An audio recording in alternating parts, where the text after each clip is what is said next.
E não rogo somente por estes, mas também por aqueles que pela sua palavra hão de crer em mim, para que todos sejam um, como tu, ó Pai, o és em mim, e eu em ti, que também eles sejam um em nós, para que o mundo creia que tu me enviaste. O meu objetivo, quando eu estava preparando a palavra, era que os irmãos compreendessem que nós devemos ser um em Cristo.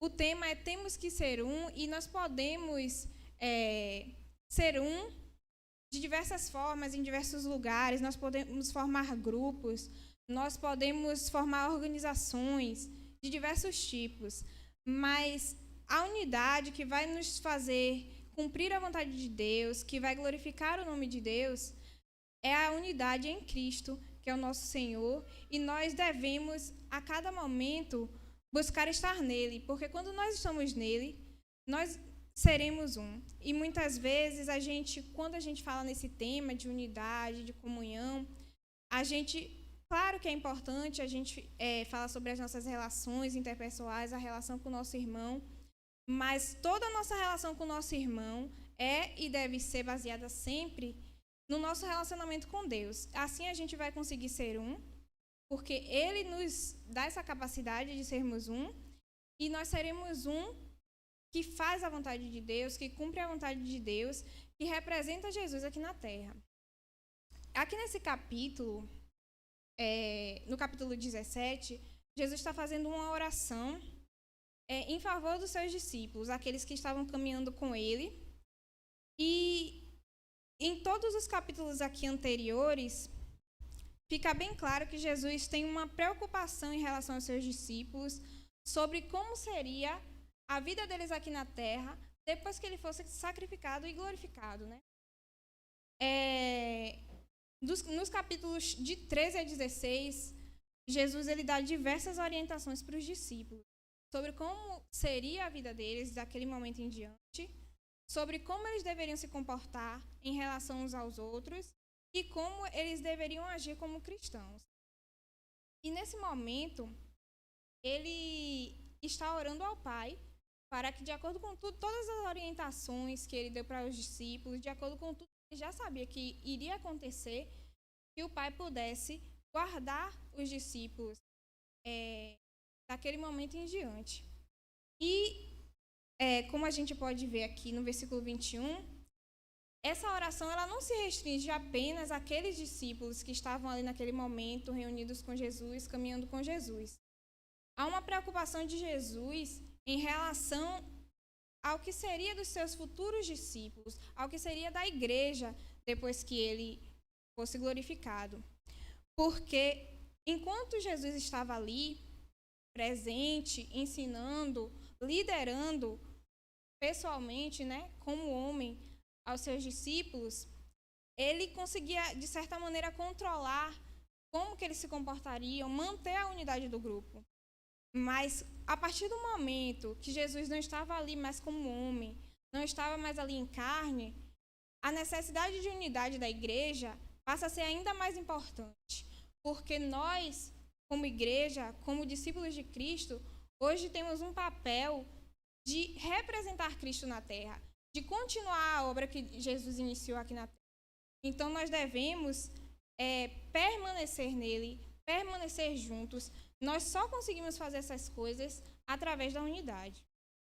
No capítulo 13, né, que eu comentei para os irmãos que desde os capítulos anteriores, Jesus estava instruindo aos discípulos. Lá no capítulo 13, Jesus lava os pés dos discípulos e Jesus instrui a eles que eles devem amar uns aos outros. Jesus ele está mostrando para os discípulos que, mesmo quando eles não estivessem ali em carne, mesmo que eles não estivessem mais ali presente, a liderança dele é para sempre, é uma liderança eterna e nós devemos ter em mente que nós devemos nos sujeitar a ele e que entre nós não existe nenhum grande, não existe ninguém mais importante do que o outro. Nós devemos considerar nossos irmãos superiores a nós mesmos, porque ele é o único líder, ele é o único dono da igreja, ele é o cabeça. Nós somos todos membros e, como membros, estamos todos, como eu posso dizer, em o mesmo nível. Não existem superiores. E, para mostrar isso, Jesus lavou os pés dos seus discípulos e orientou a eles que amassem uns aos outros. No capítulo 14 do livro de João, Jesus fala que, através das obras dele, através do testemunho dele, por ele fazer milagres, por ele fazer prodígios, por ele ter autoridade, o mundo cria nele e cria que Deus enviou ele. E por conta desses sinais, por conta dessas obras que Jesus fez, eles se converteram, eles se tornaram discípulos e se tornaram parte desse corpo. E nesse mesmo capítulo, Jesus fala que nós, em nome dele, faríamos obras ainda maiores. E que se nós permanecêssemos, que é a importância de a gente entender que a nossa unidade em nós mesmos não produz a vontade de Deus. A gente precisa permanecer nele para que nós possamos fazer obras como as dele, para que nós possamos glorificar o Senhor. Não adianta a gente ser um com o nosso irmão, ser amigo do nosso irmão, a gente estar na casa do nosso irmão sempre, sair, passear, ter um bom relacionamento, contar os nossos segredos. Se a gente não estiver ambos no Senhor e trabalhando juntos para fazer a obra do Senhor.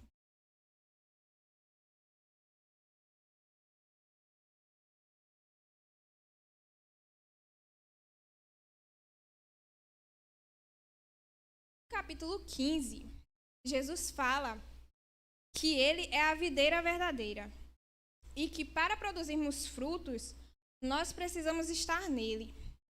Mais uma vez, a importância da gente estar em Cristo. Se nós todos estamos em Cristo, nós seremos nós seremos partes desse todo. Assim como ele é a cabeça e nós somos os membros, ele é a videira e nós somos as varas. E ele fala que algumas varas que estão nele podem não produzir frutos, e essas varas elas serão arrancadas. Mas toda a vara que produz fruto, ela vai estar na videira. Então, para que nós possamos alimentar a outros, para que nós possamos frutificar, para que nós possamos fazer a vontade de Deus, nós precisamos estar nele. A nossa unidade, ela vai ser sempre vã se nós não estivermos no Senhor. No capítulo 16, Jesus adverte os discípulos a respeito das perseguições e das aflições que eles iriam sofrer. Mais uma vez, Jesus está mostrando como é importante que os discípulos permaneçam unidos, que eles permaneçam juntos, que eles permaneçam nas obras dele, para que a vontade do Pai seja feita na terra. Por conta de fazer a vontade do Pai, eles seriam odiados, eles seriam perseguidos, mas mesmo assim, o Senhor garante que eles seriam protegidos pelo Senhor. E, diante de tudo que a gente falou, né, essas palavras foram para aqueles discípulos naquele tempo. O Senhor ensinou a eles que honrassem uns aos outros, que se sujeitassem uns aos outros, que amassem uns aos outros. O Senhor previu os sofrimentos, as aflições que eles iriam sofrer. O Senhor ordenou a eles que permanecessem nele, que permanecessem na videira, mas essas palavras não foram só para eles. Essas palavras também são para nós, para que nós possamos permanecer nele, para que nós possamos sujeitar os nossos irmãos, para que nós possamos compreender que não há maior no meio de nós, que o nosso Senhor continua sendo Jesus e que nós devemos entender que seremos perseguidos aqui nessa terra, nós iríamos sofrer perseguições por sermos diferentes, por não nos encaixarmos mais no mundo. E diante de todas essas colocações, o que é que Jesus ora, né? O primeiro ponto é que Jesus está orando pelos seus discípulos. Ele deixa bem claro que ele não está orando por quem está no mundo. Ele está orando por aqueles seus discípulos. E à medida que ele vai orando, né, em todo esse capítulo,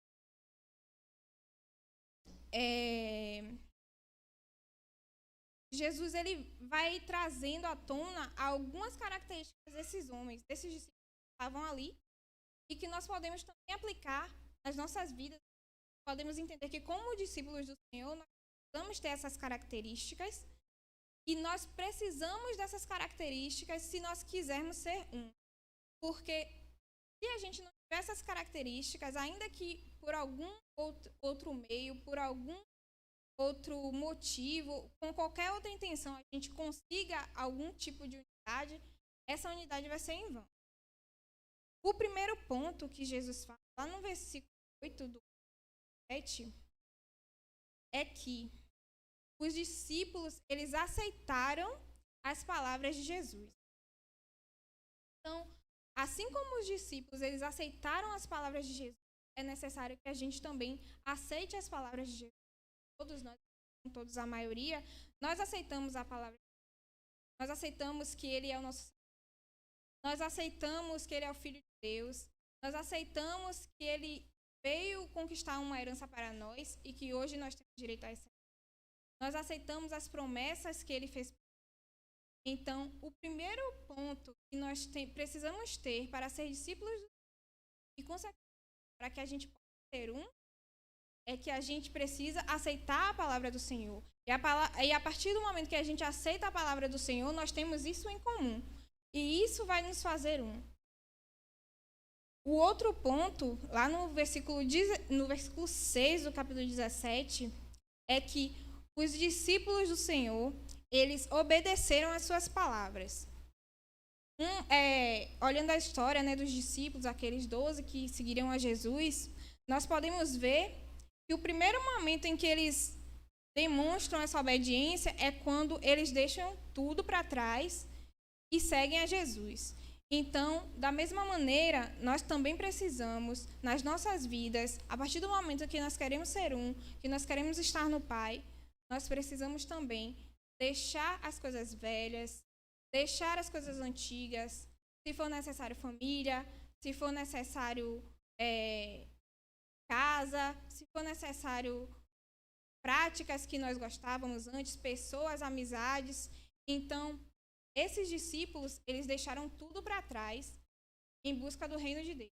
Então, é necessário que, se a gente quer ser um, a gente precisa estar disposto a obedecer, a abrir mão de coisas, para que nós possamos estar juntos, cumprindo a vontade do Pai. Um outro ponto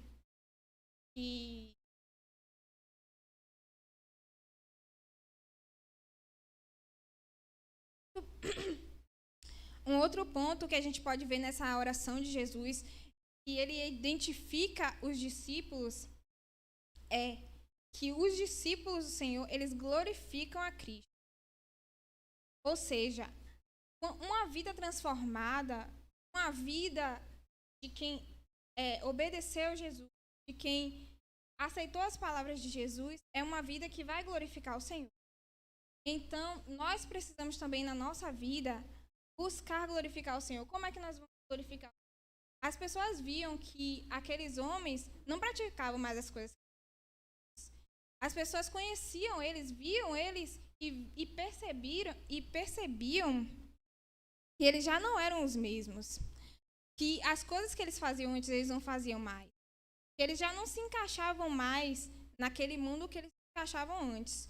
E por conta disso, Jesus era glorificado, porque foi depois de terem conhecido a palavra, depois de terem conhecido Jesus, depois de terem deixado tudo, que aquelas coisas começaram a acontecer na vida daqueles homens. Então, se nós queremos ser discípulos do Senhor, se nós queremos ser um, nós precisamos viver uma vida que vai glorificar o Pai dele, glorificar o Pai, e, consequentemente, nós vamos ter isso em comum. Nós vamos ter em comum nós aceitamos a palavra do Senhor, nós obedecemos a palavra do Senhor e que nós glorificamos ao Senhor. Um outro ponto que nós podemos ver, lá nos versículos 14 e 16, é que nós não pertencemos mais a esse mundo. Aqueles discípulos, eles não pertenciam mais ao mundo, eles não se encaixavam mais no mundo. Eles estavam no mundo, inclusive Jesus fala que não ora para que o Pai tire eles do mundo, não ora para que o Pai nos tire do mundo, mas que Ele nos guarde do mal, né? Então, o discípulo do Senhor, aquele que está em Cristo, ele não pertence mais ao mundo, ele não se encaixa mais no mundo. Ele não vai andar mais nas mesmas práticas, ele não vai fazer as mesmas coisas que fazia antes. Imagine que antigamente, né, no cenário que eles estavam, como é que era o mundo naquele tempo, né? Eles eram judeus, um povo muito tradicional, com muitas tradições. Eles eram um povo que estava ali naquele momento sujeitado ao Império Romano. Eles tinham que seguir as leis do Império Romano. Mas a partir do momento que eles conheceram Jesus, a vida deles virou de cabeça para baixo e aí eles não se encaixavam mais naquilo. Eles não se enquadravam mais naquele mundo que existia naquele tempo. E se a gente for parar para pensar nas nossas vidas, também não é diferente. A vida que a gente leva hoje é muito diferente de uma vida normal para as pessoas no mundo. Hoje em dia é muito normal para as pessoas consumirem drogas, seja lícita, seja ilícita. Hoje em dia é muito normal para as pessoas no mundo terem relações antes de casar. Hoje em dia é muito normal para as pessoas no mundo se divorciarem. Hoje em dia é muito normal para as pessoas no mundo falar palavrão. Nada disso é coisa errada. São coisas normais. Mas a partir do momento que nós conhecemos Jesus, essas coisas não encaixam mais na nossa vida. Nossa vida é completamente transformada.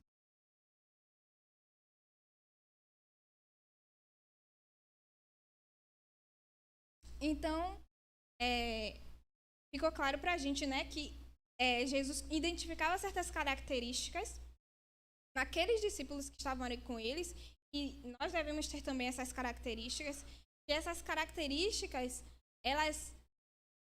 nós temos essas características em comum, e essas características em comum nos aproximam da verdade que Deus espera de nós.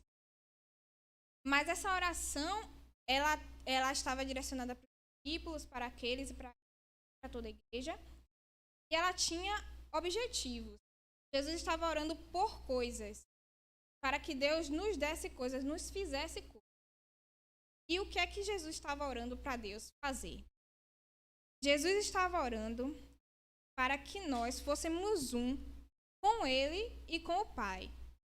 Então, reforçando, né, que essa unidade que Jesus está pedindo de nós, Ele espera de nós, não é uma unidade comum, não é uma unidade natural, não é uma unidade para atender interesses próprios. Nós temos na Bíblia, né, o exemplo da Torre de Babel, quando aqueles homens viram e Deus olha e diz, olha, eles são um, tudo que eles querem fazer, eles vão conseguir. Eles eram um, mas não era dessa unidade que Deus está falando, não é essa unidade que Deus está querendo de nós. Então, Jesus está pedindo para que Deus fizesse com que nós fôssemos um com Ele e com o Pai. Uma coisa só, um propósito só. Além disso, Jesus estava orando para que os discípulos fossem protegidos, para que nós fôssemos protegidos. E aí é interessante porque, um capítulo atrás, como eu comentei, Jesus estava falando para eles como eles iriam ser perseguidos, como eles iriam ser entregues para ser mortos, como eles sofreriam martírios, perseguições, enfim. Mas, quando Jesus está falando que queria que nós fôssemos protegidos, não era exatamente em relação a essas coisas. Quando Jesus está falando que nós devemos ser protegidos, quem quiser ver, está lá nos versículos 11 e 12. Ele está falando para que ele protegesse a nossa unidade, para que a gente conseguisse permanecer unido. Porque, como eu disse, quando Jesus estava aqui em carne, como forma humana, ele estava pessoalmente protegendo essa unidade. tem uma passagem que fala que quando o pastor é atingido, as ovelhas se dispersam, né? E esse era a preocupação do Senhor, que nós fôssemos dispersados. Mas o Senhor, ele no versículo 16, ele promete que enviaria o seu Espírito Santo. Então nós não estamos sozinhos, nós estamos guardados. O seu Espírito Santo, ele continua operando em nós para que nós possamos permanecer nessa unidade. Além disso, Jesus ora no versículo 21 para que nós possamos permanecer nele. Parece redundante, porque eu falei aqui anteriormente que nós sejamos um com ele e com o Pai. Mas esse permanecer nele também se relaciona com as obras dele, com as coisas que ele ensinou.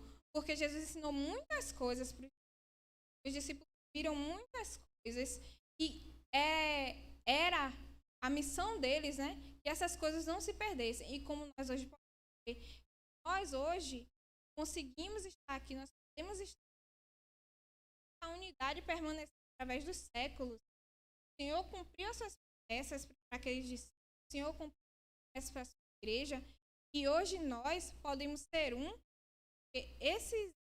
porque muitas pessoas que vieram antes de nós permaneceram nele, permaneceram nas palavras, mesmo em meio a muitas tentativas, ver as palavras, torcer as palavras de Jesus, mesmo em meio a muitos levantes, nós fomos capazes, a igreja do Senhor,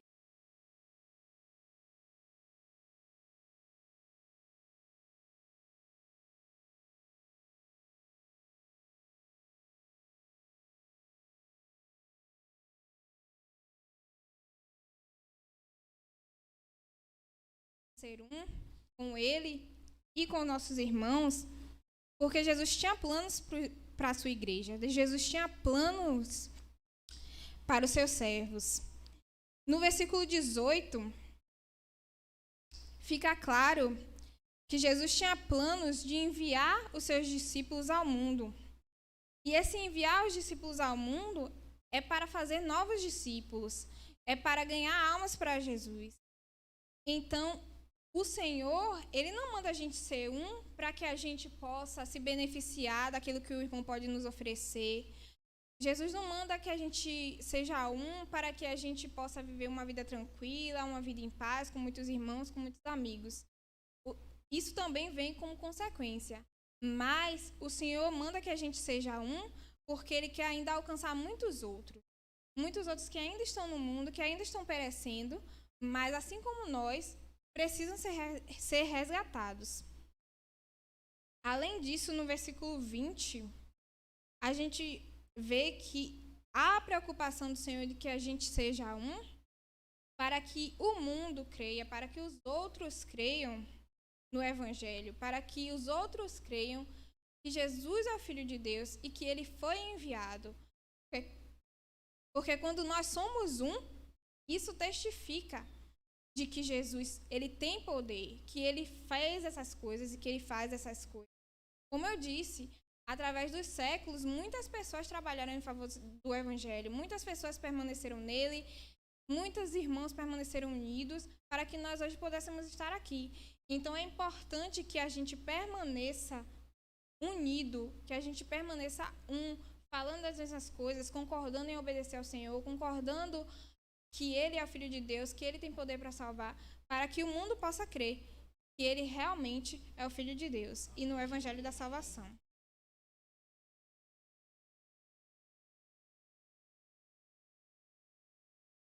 Além disso, como eu falei, nós devemos permanecer nele. Nossa unidade, ela é vã se ela não for nele, se nós não estivermos nele. Então, Jesus ora para que nós permaneçamos nele. Mesmo ele não estando mais aqui em carne, em forma humana, nós precisamos permanecer nele.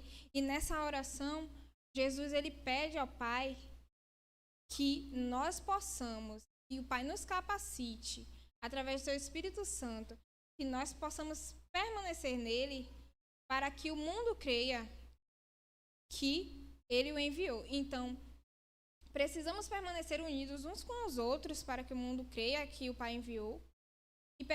E precisamos permanecer também nele, nas obras dele, nas palavras dele, na obediência àquilo que nos foi ensinado, para que o mundo creia que o Pai enviou. É uma coisa que complementa a outra. Além disso, nós precisamos permanecer nele, conforme o versículo 23 do capítulo 17, para que a nossa unidade seja aperfeiçoada. Como eu disse, naquele momento já havia uma unidade, já havia um grupo formado, Jesus já estava ali com seus discípulos, ensinando a eles as mesmas coisas, a permanecerem nas mesmas coisas, mas havia uma necessidade de uma unidade ainda maior, uma unidade ainda mais perfeita, que é essa unidade que nós precisamos ter hoje, porque o Senhor não está mais aqui em carne. E por isso o Senhor pede a Deus para que essa unidade fosse aperfeiçoada, para que ela fosse ainda maior, ainda mais perfeita, para que nós possamos ter obras ainda maiores, ainda melhores diante do Senhor. E também no versículo 23, ele fala que é necessário que a gente permaneça nele para que o mundo creia que ele nos amou. Então, se nós não permanecermos nele, nós não vamos conseguir enfrentar as coisas desse mundo.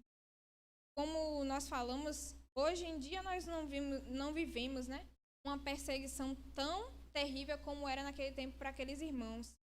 Mas como é que nós iríamos, como é que o mundo vai crer que nós passando por tantas lutas, por tantas provações, por tantas coisas, dificuldades, como é que o mundo vai crer que nós somos amados do Senhor? O mundo vai crer que nós somos amados do Senhor porque ele vai ver que nós amamos uns aos outros. Nós somos amados uns pelos outros, nós somos cuidados uns pelos outros e através disso, o mundo consegue ver que nós somos também amados pelo Senhor. Agora eu vou fazer uma breve leitura aqui em 1 Coríntios 12, do 1 ao 5.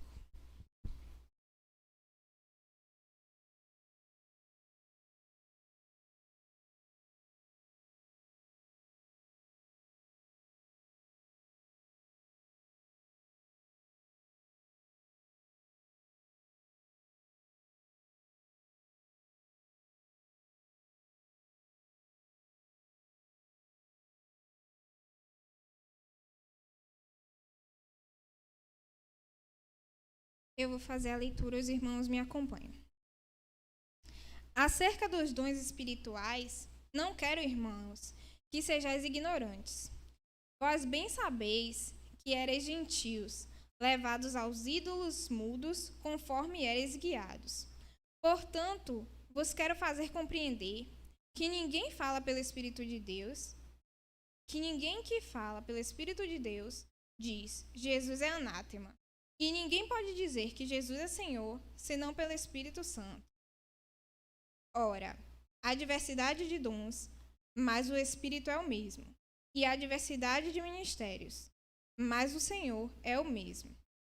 Uma coisa que eu observei aqui nesse texto, que eu posso até estar enganada, mas ao fazer essa leitura, me deu a impressão que Paulo estava preocupado que a diversidade de dons no meio da igreja acabasse fomentando a idolatria.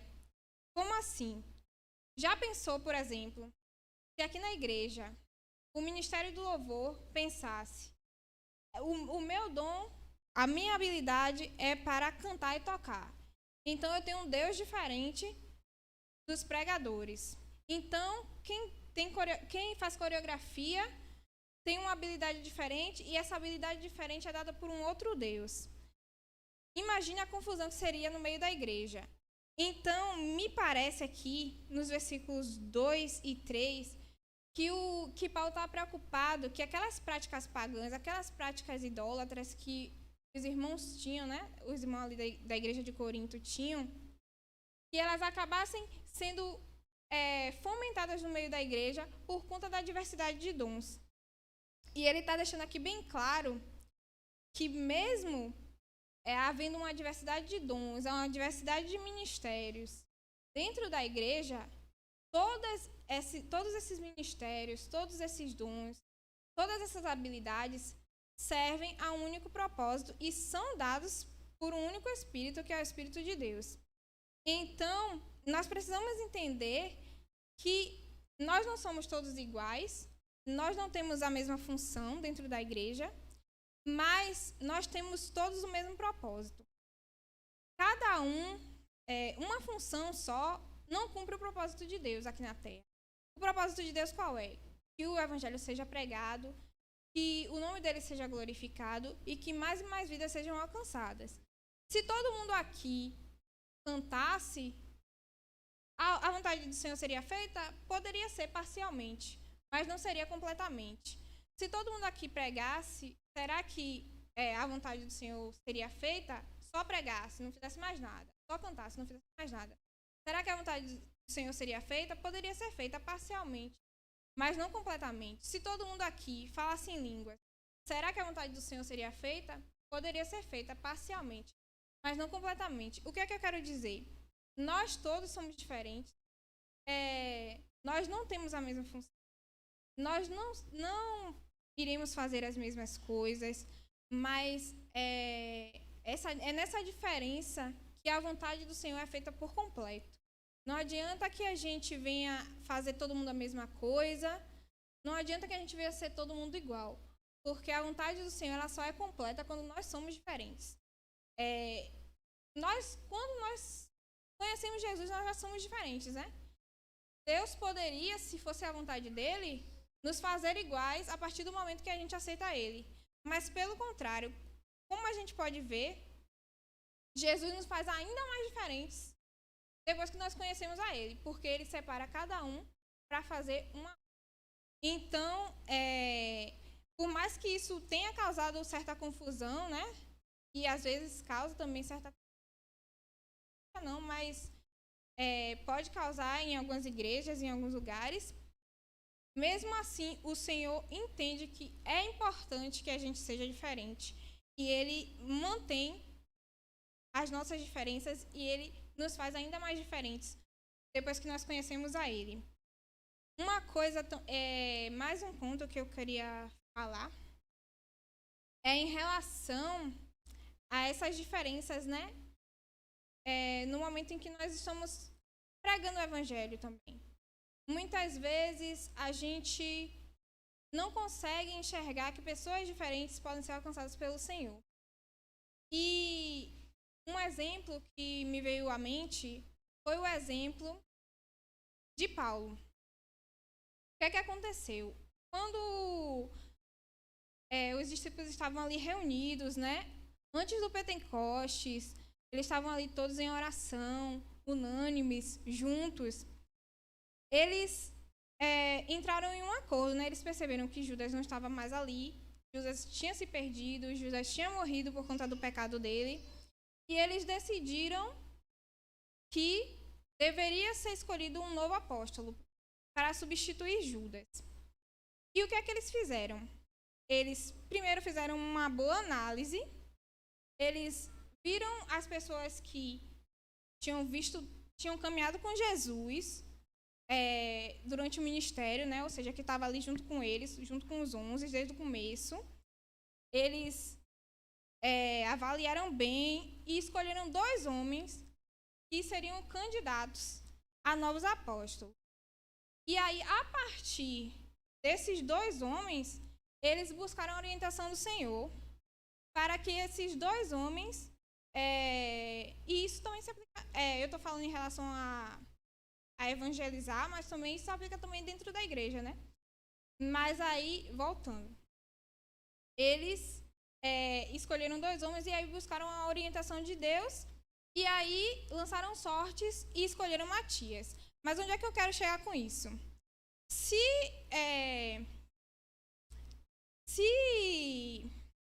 eles fossem... Com certeza, Saulo não entraria ali naquela boa análise que eles fizeram, né?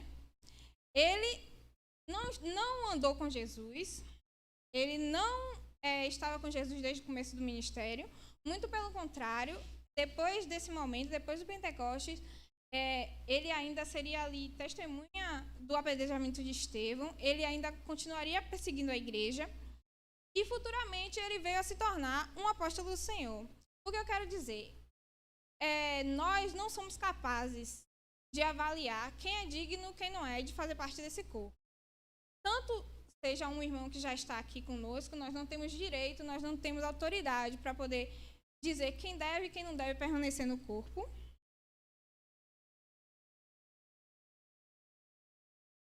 Assim também, a gente não tem autoridade, a gente não tem capacidade em nós mesmos de avaliar quem merece e quem não merece receber a palavra do Senhor. Porque quando nós avaliamos, a gente considera apenas nossa visão humana, nossos aspectos humanos. E diante dos aspectos humanos, Saulo não era mesmo merecedor, Saulo era um perseguidor da igreja. Como é que ele seria um apóstolo? Mas o Senhor sabia além e mais. Saulo, ele foi escolhido. O Senhor chamou ele. Então, a gente precisa compreender que aqui no corpo, aqui na igreja, vão ter pessoas que a gente não queria que estivesse, mas são escolhidas do Senhor. A gente precisa ser um com elas também. A gente precisa entender que se a gente permanecer nessas coisas, que se a gente permanecer na palavra do Senhor, na obediência do Senhor, e se essas pessoas também permanecerem, nós podemos sim ser um. Apesar do passado, apesar dos erros anteriores, nós somos capazes de ser um. E só para encerrar, eu vou fazer uma leitura lá em João 4, 34 ao 38.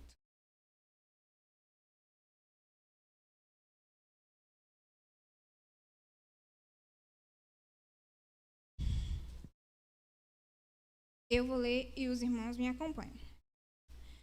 Jesus disse-lhes: A minha comida é fazer a vontade daquele que me enviou e realizar a sua obra. Não dizeis vós que ainda há 4 meses até que venha a ceifa? Eis que eu vos digo: levantai os vossos olhos e vede as terras, já estão brancas para a ceifa. E o que ceifa recebe galardão, e ajunta fruto para a vida eterna, para que assim o que semeia como o que ceifa, ambos se regozijem. Porque nisto é verdadeiro o ditado, que um é o que semeia, e o outro o que ceifa.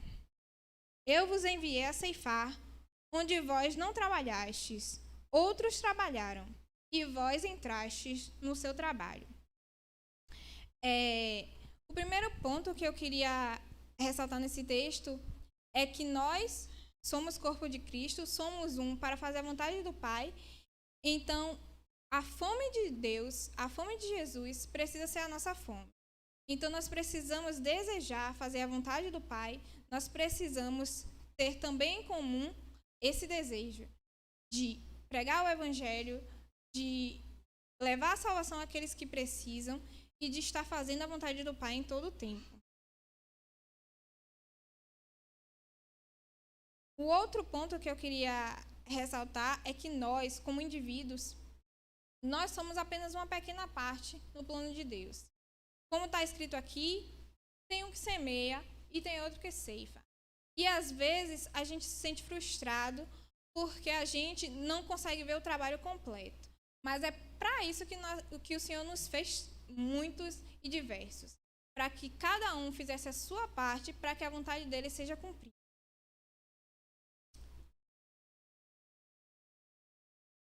O outro ponto é que, como eu falo aqui, nós escolhemos onde outros plantaram. E como eu já falei aqui antes, hoje nós somos frutos de muito sacrifício, de muitas mortes, de muitas perseguições, de muitos sofrimentos, mas tudo isso porque muitas pessoas antes de nós fizeram a sua parte, sua pequena parte, para que o Evangelho de Deus se espalhasse sobre a terra, para que a vontade do Pai fosse cumprida. Então, e nós também precisamos ser semeadores. Nós não podemos apenas colher no campo onde a gente não plantou. mas a gente também precisa semear para que outros possam colher. Além disso, esses campos brancos, né, a que Jesus se referia, eles estavam numa cidade que muitos deles não queriam nem pisar, que era em Samaria. Então, o que é que nós podemos aprender com isso?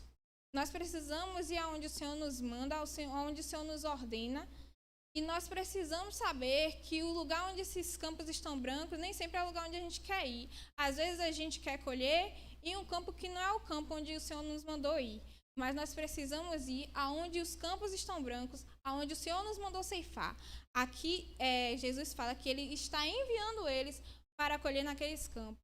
Então nós precisamos, como parte do Senhor, como membros do Senhor, como corpo do Senhor, ir até onde Ele nos manda. E assim eu agradeço a minha oportunidade.